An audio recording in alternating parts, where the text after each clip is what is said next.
करेंगे। केवल कार्यकर्ता भी ज़्यादा नहीं, बाकी सब बैठ जाएंगे।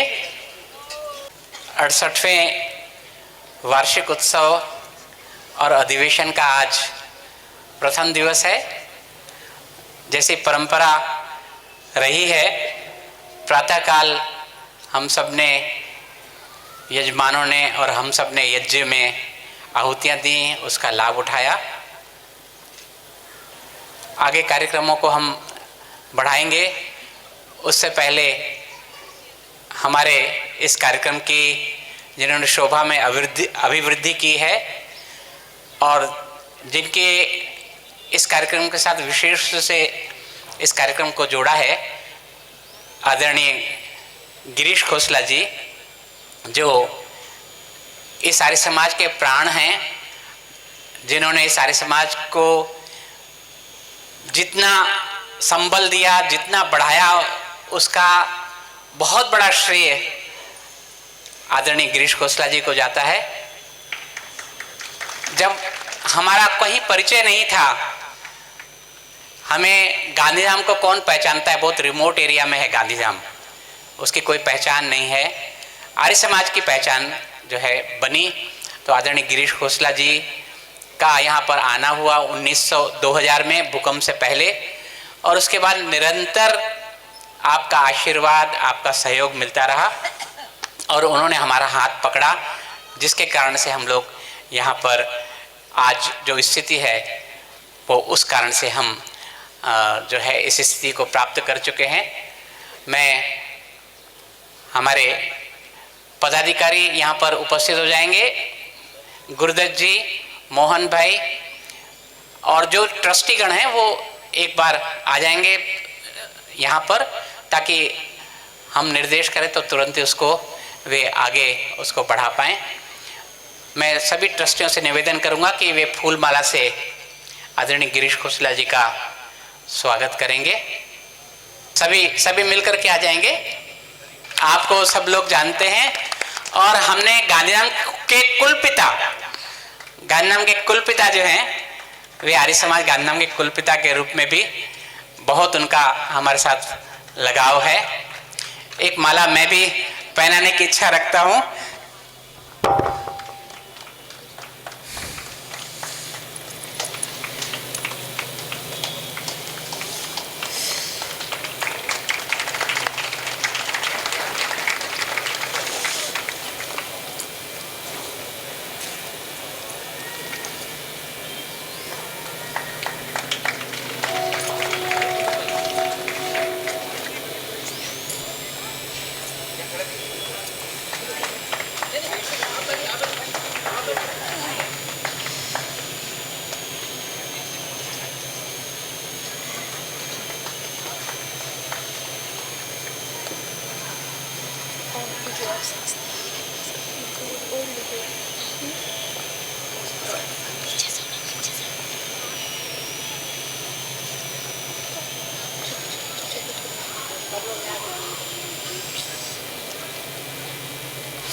सत्तरवां जन्मदिन में हमने यहीं पर आपका मनाया था।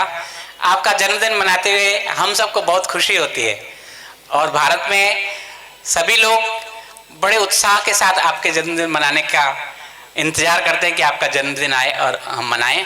71वां, 72वां, 73वां, 74वां भी हमने बहुत यहाँ अच्छी तरह से मनाया था आपकी अनुपस्थिति में। आज कल हम फिर उनके जन्मदिन को मनाएंगे। विवरण में आगे आपके समक्ष प्रस्तुत करूंगा। हमारा साथ ही सौभाग्य है कि आदरणीय बहन सुमन जी श्री गिरीश खोसला जी के साथ पधारे हैं। उनका पुष्पमाला से हम स्वागत करेंगे।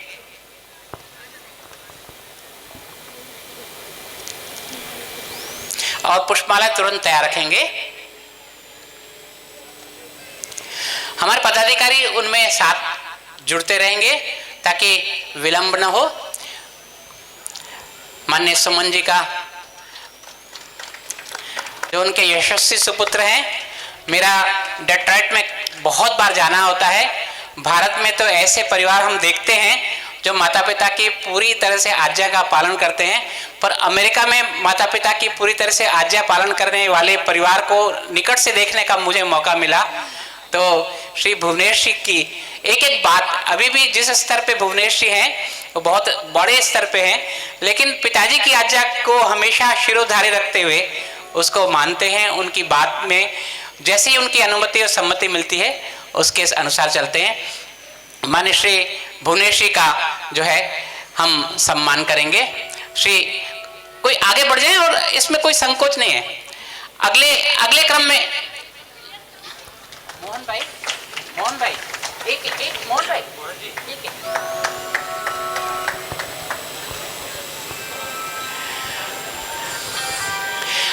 आपके परिवार में स्मिता जी भी आए हुए हैं, कहीं गए हुए हैं? स्मिता जी, हाँ स्मिता जी जो है, स्मिता जी का सम्मान हमारे महिला ट्रस्टीगण जो है करें।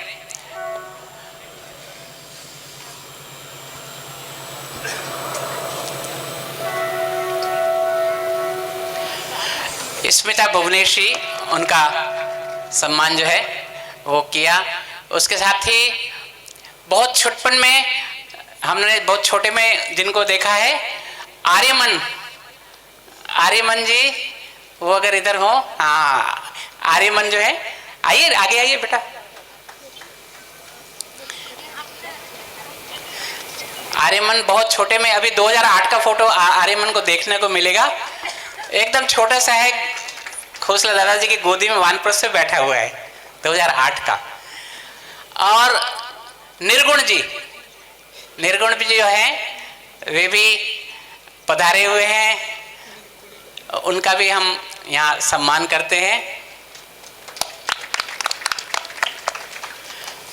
और भी महानुभाव आए हुए हैं, यथा समय उनका हम यथोचित सम्मान लगातार करते रहेंगे। उनके साथ में कामनी बहन जी आए हुए हैं कनाडा से, उनका भी हमारे महिला ट्रस्टी जो है वो सम्मान करें। कामनी जी,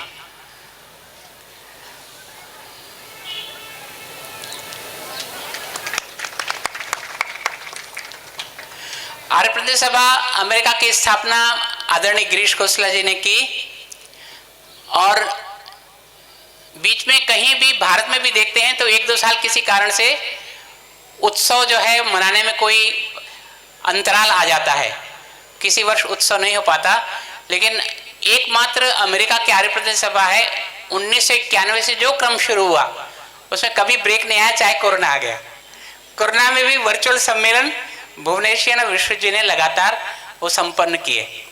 तो आदरणीय खोसला जी ने, लोग अपने साथ अपने पद जो है कितने भी बूढ़े हो जाएं वो छोड़ना नहीं चाहते हैं, वो सोचते हैं पद मेरे साथ बना रहना चाहिए। लेकिन पदों के साथ कभी भी उनका लगाव नहीं रहा, काम के साथ लगाव रहा।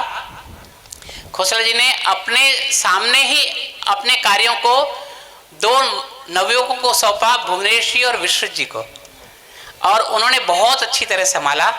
हम देखते हैं कि पिताजी के लगाए वृक्ष को पल्लवित करने में आप दोनों का जो योगदान है और जो भविष्य दिख रहा है, मात्र अमेरिका के लिए नहीं पूरे आर्य जगत के लिए आप लोगों का जिस ढंग से पूरी तरह से सहयोग रहता है, पूरी तरह से उसमें सशक्त करते हैं, तो मुझे लगता है कि हमें अनुप्राणित करने के लिए अमेरिका से जो है हमें इतनी शक्ति मिल रही है। तो आदरणीय विश्रुत जी जो आर्य प्रदेश सभा के महामंत्री हैं, वे पदों से तो कहले को महामंत्री हैं, लेकिन हमेशा प्राणपण से कोई भी पद हो, चाहे प्रधान का पद हो चाहे मंत्री का पद हो, लगातार उन कार्यों को कर रहे हैं। उनका सम्मान हमारे ट्रस्टीगण, एक ट्रस्टी जो हैं उनका सम्मान करेंगे। श्री विश्रुत जी का हाथ में दे दीजिए। उनके हो सकता है ऐसा प्रण हो कि कभी माला नहीं पहननी, मुझे भी पता नहीं है।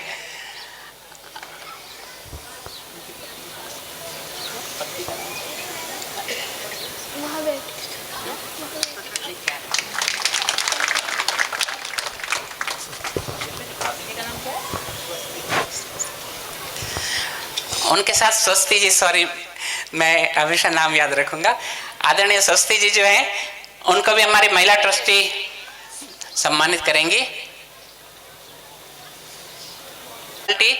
जब 2000 मुझे लगता है 12 में मैंने सुना होगा, इतने अच्छे वेद मंत्र और इतनी अच्छी पूरे परिवार की दृढ़ता को देख करके वो भी आएंगे। उनका और बेटी के उनका भी हम लाभ लेंगे। कैसे वेद मंत्र बोलते हैं, यूट्यूब और फेसबुक पे तो दादी जी डालते रहते हैं, आदरणीय जय तनेजा जी। और आपका भी परिवार बहुत ऐतिहासिक परिवार है, पानीपत में और अन्य जगहों पर प्रतिभा पुरंदी जी परिवार, वो सारा परिवार जो है बहुत काम कर रहा है। आगे उनका हम लाभ लेंगे, उनका परिचय लेंगे। हमारे बीच बहुत सारे लोग आए, मैं परिचय दूंगा, 1500 किलोमीटर की यात्रा करके आए हैं और अपने वाहन लेकर के आए, क्योंकि कुछ लोग 5 तारीख को आ रहे हैं, उनकी ट्रेनें लेट हो रही हैं कोहरे आदि की वजह से। अभी फिर दोपहर बाद ये सब जो है वो सारे लोग आ जाएंगे। तो कुछ लोग 1500 किलोमीटर दूर से हैं, उनका भी हम लाभ लेंगे। और इसमें एक 80 वर्ष के व्यक्ति आए हैं, वो कहते हैं कि मेरे पिताजी ने उनको उस समय पे संस्कृत पढ़ाई, अष्टाध्यायी पढ़ाई है। मेरे पिताजी व्याकरणाचार्य लाहौर में पढ़ते थे, शायद इस चीज़ का जिक्र है। तो वो आए हैं और बताया कि आपके पिताजी ने मुझे पढ़ाया है। तो मुझे भी बड़ा आश्चर्य और खुशी भी हुई कि वो भी आए हैं। उनका परिचय बाद में देंगे। और हमारे लिए खुशी की एक और बात है कि आदरणीय श्री पुरुषोत्तम भाई, वे हमारे पूर्व प्रधान रहे हैं और जो कार्य हुआ है पुरुषोत्तम भाई के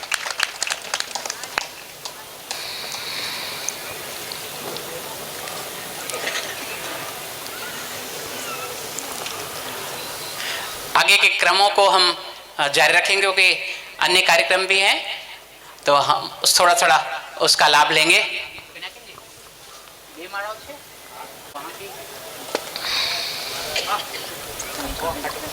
जब तक वो तैयारी चल रही तब तक हम ध्वजारोहण के पहले, ध्वजारोहण जो है वो हमारे कुलपिता आदरणीय गिरीश खोसला जी के हस्त होगा। इस ओम ध्वज का उत्तोलन करके हम कार्यक्रम को जो है वो विधिवत प्रारंभ करेंगे। और उसी के साथ आर्यवीर दल के धर्मवीर जी आए हुए हैं, आप योद्धा को तैयार करवाएं। योद्धा की तैयारी में दे रहे हैं, अभी योद्धा की तैयारी में दे रहे हैं। हम यहाँ पर आपको जानकारी दे दें, एक आर्यवीर दल का रथ बनाया है, करीब 20 लाख रुपए खर्च से वो बना है, पीछे की तरफ खड़ा हुआ है। उसकी कुछ साज सज्जा होनी बाकी है, उसको वो आर्यवीर हमारे करवा रहे हैं। पिछले 2 महीने से हम यहाँ पर अलग अलग स्कूलों में जा रहे हैं और अलग अलग स्कूलों में जाकर के तलवार, लाठी, कराटे, वो सब का प्रशिक्षण दे रहे हैं। और उसमें 1500 बच्चे कल राज्यपाल जी के समक्ष उपस्थित होकर के वहाँ पर कार्यक्रम भी करते रहेंगे और उनको इस पास समय की कमी होती है तो सलामी भी देंगे। तो उसकी भी तैयारी जो है वो चल रही है, आपको बाद में देखने को मिलेगा। पूरा एयर कंडीशन रथ है जिसमें बैठ करके और पीछे सामान रख के प्रचार की सारी व्यवस्थाएं, जो आधुनिक प्रचार का एक माध्यम होता है, वो सारी की सारी जो है की हुई है। और पिछले 2 महीने से यहाँ आर्यवीर दल की शाखा भी शुरू हुई है 2 जगहों पे, और आगे उसको और स्थायी रूप दिया हुआ है हमने, उसको और हम आगे देंगे। मैं आदरणीय आज की यज्ञ की ब्रह्मा आदरणीय आचार्य नंदा जी का बहुत धन्यवाद करता हूँ कि आप अपना समय निकालकर देशों का लाभ आगे भी हमें मिलता रहेगा। तो अभी इसकी तैयारी, गुरुदत्त जी कहीं गए हुए हैं, इसको कितनी देर लगेगी? 5 मिनट, ठीक है। वो कुछ है उनका, कुछ करवाना है उनको। तो साथ में मैं थोड़ी सी जानकारी और आपको दे देता हूं।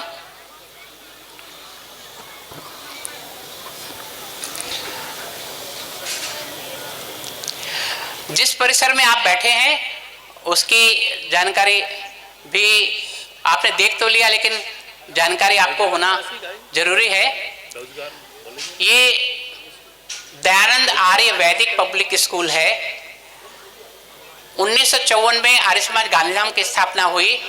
जो पाकिस्तान से निर्वासित लोग होकर के आए थे, उनमें से कुछ लोगों ने आर्य समाज की स्थापना की और वो तब से चलता रहा। और एक छोटा सा भवन आपको जाने का शायद मौका मिले तो मैं दिखाऊंगा, वो 135 गज में है, बहुत छोटा भवन है। उस भवन में वहाँ से कार्य प्रारंभ हुआ। उस समय पे दयानंद विद्यालय करके एक चला करता था और उस समय इस नगर का इतना विकास भी नहीं हुआ था, आर्थिक साधन भी नहीं थे, कार्यकर्ता भी उतने नहीं थे।